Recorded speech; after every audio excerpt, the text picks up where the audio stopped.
We as watch enthusiasts all tend to love G-Shocks. Whether you're an affordable watch collector or you're a high-end luxury watch collector or anywhere in between, we all seem to have this common theme of loving G-Shock. We love them because they are affordable, they're tough, they're reliable, they're fit for purpose. But recently, I decided that it was time for me to get a new G-Shock. And I looked at all the range on their website and I came to a couple of realizations. Most of them are ugly. Most of them aren't very legible, and a lot of them are not even affordable.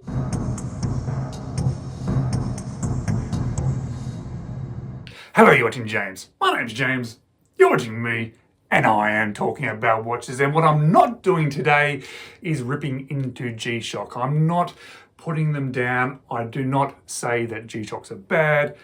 This is me just questioning my own thoughts about G-Shocks, because I looked at the website, I looked at all the different variations that are currently available, and I have to say that most of them didn't grab my attention. And I understand that looks is in the eye of the beholder, and we all have our different views of what we think looks good and what we think looks bad, but I didn't think many of them looked very good.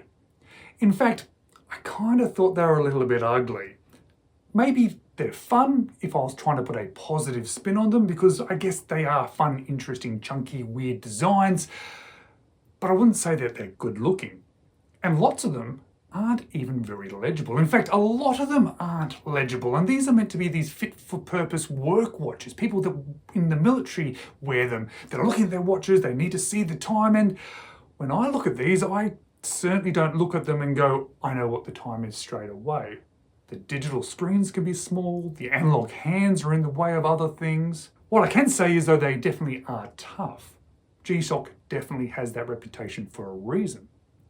But they're actually not that affordable either. There's some really, really expensive ones, but even if you put those ones aside, even the more standard ones aren't that cheap.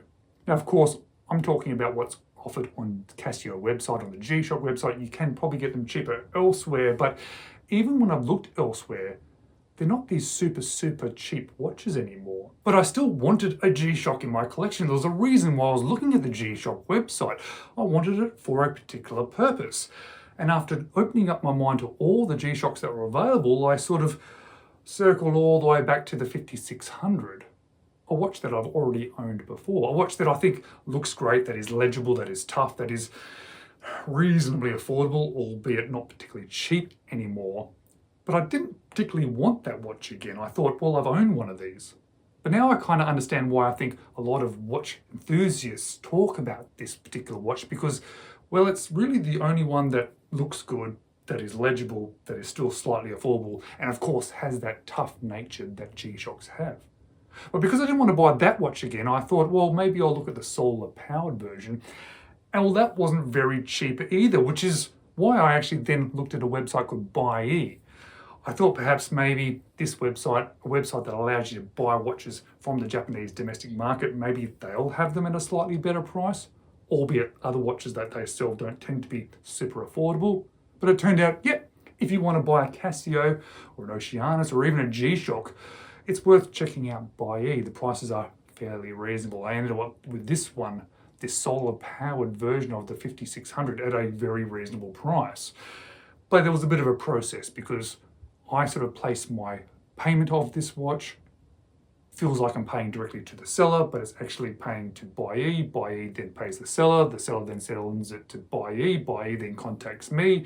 They charge me a small fee for the process. They repackage it, offer me some different postage options. I get charged additional postage and then they send it to me. Now, it ended up being quite an easy experience, and it ended up being cheaper to buy this watch through this experience than from elsewhere, but there was a bit of a process to it.